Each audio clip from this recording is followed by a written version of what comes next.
السلام علیکم respected students, جیسا کہ آپ جانتے ہیں کہ ہم سائنٹیفک میتھڈ کی بات کر رہے ہیں یا بایولوجیکل میتھڈ کی بات کر رہے ہیں۔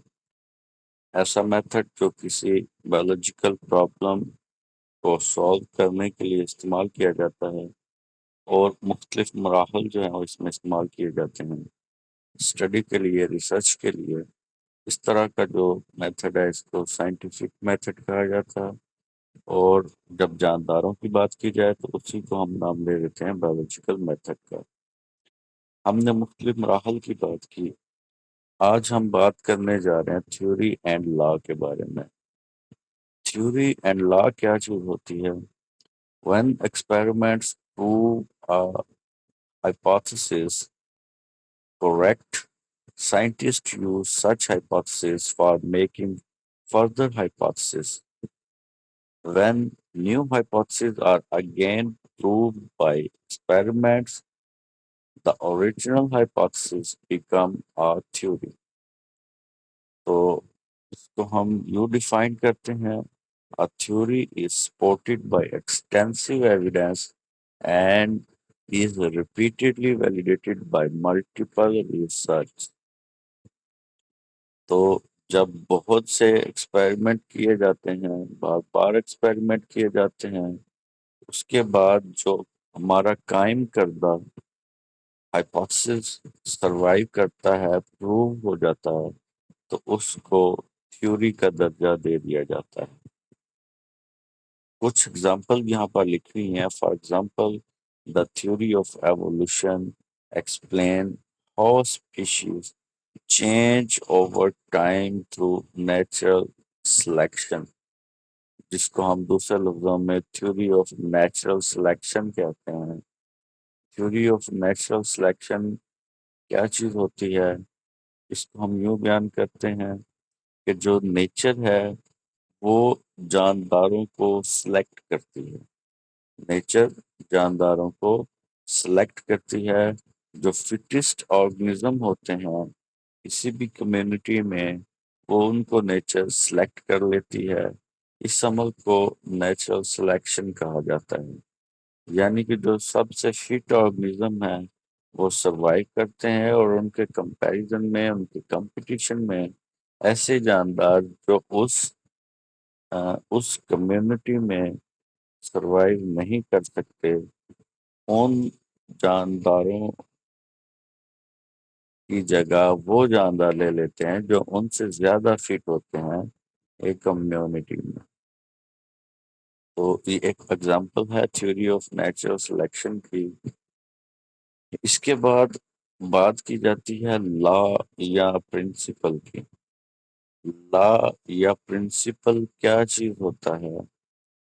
سیکنڈ پیرا میں page number 17، scientists keep on testing the theories by doing experiments.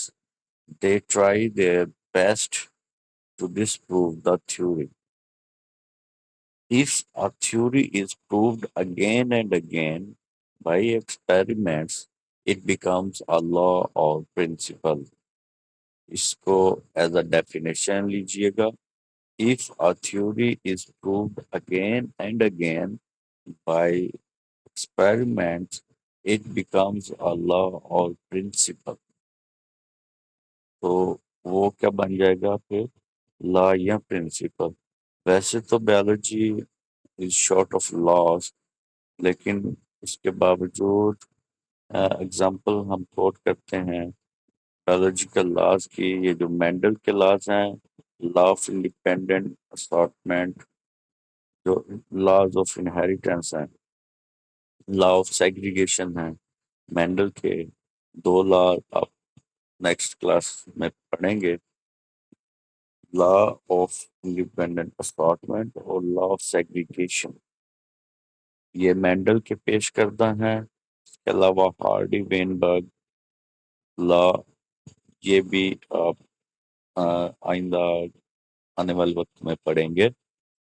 تو یہ لاز کی کچھ مثالیں دی ہوئی ہیں، آپ نے کیا کرنا ہے؟ صرف ڈیفینیشن ان کی یاد رکھنی ہے اور یہ مثالیں یاد رکھنی ہیں۔ ڈیفینیشن آپ کو بتا دیا، If a theory is proved again and again by experiments, it becomes law or principle اور آگے اس کی مزید اگزامپل جو ہے وہ آپ یاد رکھیے گا. ایٹ دی اینڈ ایک فلو چارٹ آپ کو نظر آ رہا ہے پیج نمبر 17 پر. آ، اس میں بیان کیا گیا ہے کہ حالانکہ سمرائز کیا گیا ہے بایولوجیکل میتھڈ کو کہ کس طرح سے biological method as a scientific method کس طرح سے مختلف مراحل سے ہو کر گزرا. سب سے پہلے جی بایولوجیکل پرابلم کی بات ہو رہی ہے. بایولوجیکل پرابلم جو ہے وہ کوئی کویشچن جو آپ کے ذہن میں یا آپ سے کوئی پوچھے وہ کویشچن ہوتا ہے اس کو ہم پرابلم کے طور پر ریکگنائز کرتے ہیں. جب وہ پرابلم ہم کویشچن کے طور پر لیتے ہیں تو اس کے اوپر آبزرویشنز جو ہیں وہ کی جاتی ہیں جو 5 سینسز ہیں ان کی مدد سے. آبزرویشنز کے بعد ہائپوتھسس بنایا جاتا ہے. ہائپوتھسس کے بعد ایک ایسی اسٹیٹمنٹ بنائی جاتی ہے جس کو ڈیڈکشن کا نام دیا جاتا ہے جس میں ایف اور دین کی لاجک استعمال ہوتی ہے. ڈیڈکشن بنانے کے بعد ایکسپیریمنٹس کیے جاتے ہیں اور ایکسپیریمنٹ میں اگین 2 گروپ بنائے جاتے ہیں ایک ایکسپیریمنٹل گروپ اور دوسرا کنٹرول گروپ. ایکسپیریمنٹ کرنے کے بعد ریزلٹس حاصل ہوتے ہیں. اگر تو ہائپوتھسس ریزلٹس ثابت کر دیں تو ہم اس کو مزید ٹیسٹنگ کی طرف لے جاتے ہیں اور اگر ہائپوتھسس پروف نہ ہو ریزلٹس اس کی سپورٹ میں نہ آئے ہائپوتھسس کے تو دوبارہ سے پھر ہائپوتھسس جو ہے وہ بنایا جاتا ہے. اس کے بعد اس سے نیا ڈیڈکشن بنایا جاتا ہے اور دوبارہ ایکسپیریمنٹ کے مرحلے سے گزر کر ریزلٹس جو ہیں وہ حاصل کیے جاتے ہیں. اگر ریزلٹس پروو کر دیں ہائپوتھسس کو تو اس کو مختلف جرنلز کی شکل میں پیپرز کی شکل میں پبلش کیا جاتا ہے جس کو رپورٹنگ کا نام دیا جاتا ہے. اور اس کو فردر ٹیسٹنگ کے عمل سے گزارا جاتا ہے تو وہ اگر پروف ہو جائے اگین اینڈ اگین تو اس کو تھیوری کا نام دے دیا جاتا ہے. تھیوری کو مزید ٹیسٹ کیا جاتا ہے. آفٹر سیورل ٹیسٹنگ اگر وہ تھیوری سروائیو کرتی ہے دین اٹ بیکمز اے لا اور پرنسپل. تو یہ تو ہے جی کہ کس طرح سے سائنٹیفک میتھڈ جو ہے وہ استعمال کیا جاتا ہے کسی بھی پرابلم کے سلوشن کے لیے. اب آپ کی بک میں ایک کیس اسٹڈی جو ہے وہ دی ہوئی ہے ملیریا کی کہ کس طرح سے ملیریا جو ہے وہ ایک پرابلم ہوا کرتا تھا آج سے کئی ہزار سال پہلے. اس پرابلم کی وجہ سے ہسٹری میں بہت سے لوگ جو ہیں وہ ان کی ڈیتھ ہو گئی. تو یہ ایک بہت بڑی ایک کہہ لیں کہ پرابلم تھی. باکس اگر آپ دیکھیں اس میں لکھا ہوا ہے کہ in human history malaria has killed more people than any other disease. اس کی اسٹڈی کریں گے ہم سائنٹیفک میتھڈ کو مد نظر رکھتے ہوئے. Malaria is a common disease in many countries including Pakistan. You will know how biology solved the biological problem concerning malaria. آ جائیں جی پہلے اسٹیپ کی طرف کہ یہ بایولوجیکل پرابلم ہے اس کو ہم نے آئیڈینٹیفائی کر لیا ہے. تو جو یہ ملیریا ہے اس کی کاز کے بارے میں بات کی جائے گی. What is the cause of malaria? تو یہ ایک کوشچن ہے یہ ایک پرابلم ہے. تو اس کے لیے سب سے پہلا مرحلہ کیا آ جائے گا جی آبزرویشن آ جائیں گی. آبزرویشن کی جائیں گی. آبزرویشن جو ہے وہ کیا ہیں 2000 سال پہلے کہتے ہیں جی کہ 19th century میں there were 4 major observation about malaria. First of all, malaria and marshy areas have some relation. کہ جو ملیریا اور معاشی یعنی دلدلی جو علاقے ہوتے ہیں ان کا کوئی نہ کوئی ریلیشن ہے۔ اس کے بعد یہ آبزرو کیا گیا کہ quinine is an effective drug for treating malaria. اس کے بعد یہ آبزرو کیا گیا کہ drinking the water of marshy area does not cause malaria. دلدلی علاقوں کا پانی بھی اگر پی لیا جائے تو ملیریا نہیں ہوتا۔ اور فورتھ آبزرویشن جو ہے وہ کیا ہے؟ Plasmodium was seen in the blood of malarial patient, کہ جن کو ملیریا ہوتا تھا ان کے خون میں پلازموڈیم جو ہے وہ دیکھا گیا۔ تو یہ اس وقت کی بات ہو رہی ہے جب آ، یہ جو آ، فرانس اور یہ برٹش امپائر کی جنگیں کہہ لیں کہ ہوا کرتی تھیں۔ ان 1878 a French army physician Levon did research on the cause of malaria. He took the blood from the malarial patient and examined it under microscope. لیوران جو فزیشین تھا اس کا فرینچ آرمی کا، تو وہ آرمی کے جو پرسنلز ہیں وہ کئی کئی دنوں فورسٹ میں رہا کرتے تھے۔ اور فورسٹ کا آپ کو پتہ ہی ہے کہ وہاں پر نمی زیادہ ہوتی ہے، دلدلی علاقے بھی ہوتے ہیں، تو وہاں پر جو آرمی ہوتی تھی ان کو اکثر ملیریا ہو جاتا تھا، جس کی وجہ سے بہت سے جوان جو ہیں آرمی کے ان کے موت کی طرف چلے جاتے تھے۔ تو اس نے ریسرچ کی فرینچ آرمی فزیشین لیبران نے، اور اس نے دیکھا کہ ملیریل پیشنٹ کے بلڈ میں مائکروسکوپ کے اندر جب اس کو ایگزامن کیا گیا تو اس میں پلازموڈیم جو ہے وہ نظر آیا۔ یہ مائکرو آرگنیزم ہے، اور جن کو ملیریا ہوتا ہے ان کے خون میں یہ پلازموڈیم موجود ہوتا ہے۔ یہ اس نے 1878 میں مائکروسکوپ کی مدد سے آبزرو کر لیا۔ اس کے بعد بات ہوگی جی ہائپوتھسس کی، یہ تو ہوگی آبزرویشن۔ ہائپوتھسس کیا بنا؟ ہائپوتھسس یہ آپ دیکھ سکتے ہیں کہ plasmodium is the cause of malaria, یہ اس کیس میں بن گیا ہائپوتھسس۔ پلازموڈیم جو ہے وہ ملیریا کا باعث بنتا ہے۔ اب پلازموڈیم جو ہے وہ ملیریا کا باعث بنتا ہے، یہ بن گیا ہائپوتھسس۔ اب اس سے اگر ہم کہیں گے ڈیڈکشن بنائیں تو کیا ڈیڈکشن بنے گا؟ وہی بات کہ ہم ایف اور دین کی لاجک جو ہے یہاں پر استعمال کریں گے۔ if plasmodium is the cause of malaria then all malarial patients should have plasmodium in their blood۔ یعنی کہ اگر پلازموڈیم ہی ملیریا کا باعث ہے تو یقینی طور پر جو لوگ ملیریا سے افیکٹڈ ہیں ان کے خون میں پلازموڈیم ہونا چاہیے۔ اب یہ ڈیڈکشن بن گیا۔ اس کے اوپر کیے جائیں گے ایکسپیریمنٹس۔ تو ایکسپیریمنٹ کے لیے آپ کو پتہ ہے کہ ہم گروپس بناتے ہیں، ایک کنٹرول گروپ اور ایک ایکسپیریمنٹل گروپ۔ تو in this experiment the malarial patients were the experimental group while the healthy persons were the control group۔ تو دو طرح کے لوگ جو ہیں وہ اسٹڈی کے لیے چنیں گے۔ اب ہوا کیا کہ in order to test the deduction, biologists performed experiments.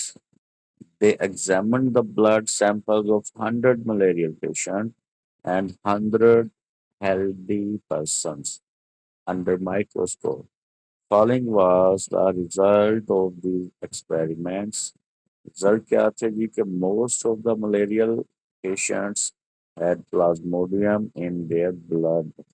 تو زیادہ تر کیا تھا کہ جو ملیریل پیشنٹ تھے ان کے خون میں بلڈ ملیریل پیشنٹ کے خون میں پلازموڈیم نظر آ گیا. The result proved that the hypothesis Plasmodium is the cause of malaria was true. کہ جو hypothesis بنایا تھا کہ پلازموڈیم جو ہے وہ ملیریا کا باعث بنتا تھا، ریزلٹس نے یہ شو کر دیا کہ یہ hypothesis جو ہے یہ درست ہے. اب ایک پرابلم تو کنکلوڈ ہو گئی کہ پلازموڈیم جو ہے یہ ملیریا کا باعث بنتا ہے.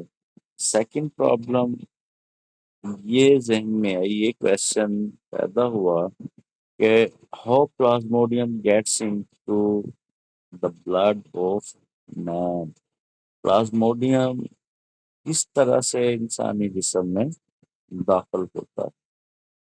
تو اگین انہی مراحل سے گزریں گے. The biological problem was to learn about how plasmodium gets into the blood of man. اس کے لیے observations کیا بنائی جائیں گی دیجیے. Malaria is associated with marshes. تو ملیریا اور دلدلی علاقوں کا کوئی تعلق ہے. Drinking water of marshes did not cause malaria. جو پانی ہوتا ہے دلدلی علاقوں میں دلدل کا، اس کو پینے سے ملیریا نہیں ہوتا.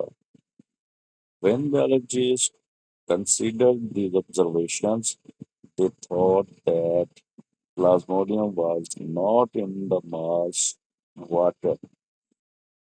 تو جب انہوں نے یعنی biologist نے ان observation کو consider کیا تو they thought that plasmodium was not in the marsh water. کہ plasmodium marsh water میں نہیں ہے. تو کیا تھا اس میں؟ مزید آبزرویشنس جو ہیں وہ بنائی گئیں اور سائنٹسٹ کا نام تھا G A F A King in 1883. Physician تھا. اس نے 20 آبزرویشن جو ہیں وہ انلسٹ کی. ان میں سے جو اہم آبزرویشن ہے وہ یہ تھی. People who slept out door had more chances to get malaria than those who slept indoors. یعنی کہ وہ لوگ جو باہر سوتے تھے اندر کمروں کی بجائے، ان کو ملیریا ہونے کے چانسز زیادہ تھے. People who slept under fine mosquito nets یعنی جو جالی لگا کر سوتے تھے had less chances for getting malaria. ان کو ملیریا ہونے کے چانسز کم تھے than those who did not use such nets. ان کے مقابلے میں جو یہ نیٹس استعمال نہیں کرتے تھے. اس کے بعد individuals who slept near a smoky fire usually did not get malaria. جو سموک کے قریب سوتے تھے ان کو بھی ملیریا نہیں ہوتا تھا. تو یہ ہائپوتھسس جنریٹ کرنے کے لیے ان آبزرویشنس کو مد نظر رکھا گیا. تو ہائپوتھسس کیا بنا؟ On the basis of these observations, King suggested a hypothesis. Mosquitoes transmit plasmodium and so are involved in the spread of malaria. تو یہ ہائپوتھسس اس نے بنایا کہ ماسکیٹو جو ہے یہ پلازموڈیم کو داخل کرتا ہے انسانی جسم میں اور وہی ملیریا کا باعث بنتا ہے. اب ڈیڈکشن کیا بنے گا؟ اسی طرح سے ایف اینڈ دین کی لاجک کو استعمال کرتے ہوئے ایف plasmodium if mosquitoes are involved in the spread of malaria, then plasmodium should be present in mosquitoes. کہ اگر ماسکیٹو جو ہیں وہ ملیریا کو سپریڈ کر رہے ہیں تو ماسکیٹو میں پلازموڈیم ہونا چاہیے. اس پہ ایکسپیریمنٹیشن کی گئی رونلڈ راس کا نام جو ہے وہ اس میں آئے گا. He was a British army physician. یہ برٹش آرمی فزیشین تھا رونلڈ راس. 1880s میں اس نے فیمیل اینوفلیز ماسکیٹو جو کہ ملیریا کا باعث بنتا ہے اس کے اوپر اسٹڈی کی، اور اس نے فیمیل اینوفلیز ماسکیٹو سے ملیریل پیشنٹ کو کٹوایا. جب اس نے کاٹا ملیریل پیشنٹ کو، اس کے بعد اس نے اسی جو ماسکیٹو کو ایگزامن کیا مائکروسکوپ کے نیچے رکھ کر. اس نے دیکھا کہ اس کے اسٹمک میں پلازموڈیم جو ہے وہ نظر آ گیا. As the next experiment he thought to allow an infected mosquito to bite a healthy person. اب اس کو یہ کنفرم ہو گیا کہ ماسکیٹو جو ہے اس اس کے اسٹمک میں پلازموڈیم پایا گیا. اب اس نے کیا کیا یا کیا کرنا چاہا کہ ہیلدی پرسن کو بائٹ کروانے کی کوشش کی گئی، لیکن حقیقتاً ایسا نہ ہو سکا کیونکہ بہت رسک انوالو ہوتا ہے انسانوں کے اوپر اس طرح کے تجربات کرنے کے لیے. تو اس کو تھوڑا ڈیویٹ کیا گیا، انسانوں کی جگہ سپیرو کو استعمال کیا گیا ایکسپیریمنٹ کے لیے. تو یہ اگر ہم سیکنڈ پیرا دیکھیں، اینڈ والا پیرا، Ross performed his experiment again but used sparrows instead of man. He allowed female Culex mosquitoes to bite a sparrow suffering from malaria. اس نے فیمیل ماسکیٹو کیولکس نام کی ماسکیٹو اس کو لو کیا کہ وہ سپیرو کو بائٹ کرے، اور اس کے نتیجے میں he found that Plasmodium multiplied in the walls of mosquito's stomach and then moved into its salivary gland. کہ ماسکیٹو کے اسٹمک میں پلازموڈیم نے ملٹیپلائی کیا، وہاں سے وہ اس کے سلیوری گلینڈ میں منتقل ہوئے، اور جیسے ہی he allowed some infected mosquitoes to bite a healthy sparrow کو کاٹا گیا، تو وہ جو پلازموڈیم تھا اس پیروں میں منتقل ہوا، اور اس پیروں کو اس نے ملیریا کی بیماری میں مبتلا کر دیا. It proved the hypothesis mosquitoes transmit plasmodium, so mosquitoes are involved in spread of malaria. تو یہ ثابت ہو گیا کہ پلازموڈیم جو ہے وہی ملیریا کا باعث بنتا ہے، اور اس کو ٹرانسمٹ کون سے آرگنیزم کرتے ہیں جی؟ ماسکیٹو. اس کے بعد جب یہ کنفرم ہو گیا تو پھر ہیومن بینگ پر بھی ایکسپیریمنٹ کیا گیا. In the end experiments were performed on human beings to test this hypothesis. In 1898, Italian biologist allowed an Anopheles mosquito to bite a malarial patient. The infected mosquito was then allowed to bite a healthy man. This person later became ill with malaria. In this way, it was confirmed that mosquitoes transmit plasmodium and so are involved in the spread of malaria. تو ثابت ہو گیا کہ mosquitoes جو ہیں وہ malaria کا باعث بنتے ہیں، اس کے سپریڈ پلازموڈیم کے سپریڈ کرنے، اور ملیریا کا باعث بنتے ہیں کون سے آرگنیزم؟ ماسکیٹوز. یہ ایک ڈائیگرامیٹک ریپرزنٹیشن ہے جی کہ کس طرح سے ایکسپیریمنٹ جو ہے وہ پرفارم کیا گیا، کہہ لیں کہ یہ بھی ایک فلو چارٹ جو ہے وہ دکھایا جا رہا ہے۔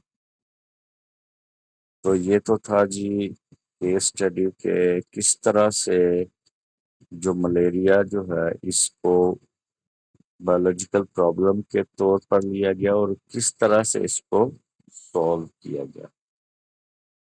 تو آج یہیں تک، انشاءاللہ اگلے ٹاپک کے ساتھ نیکسٹ حاضر ہوں گے جی۔ السلام علیکم۔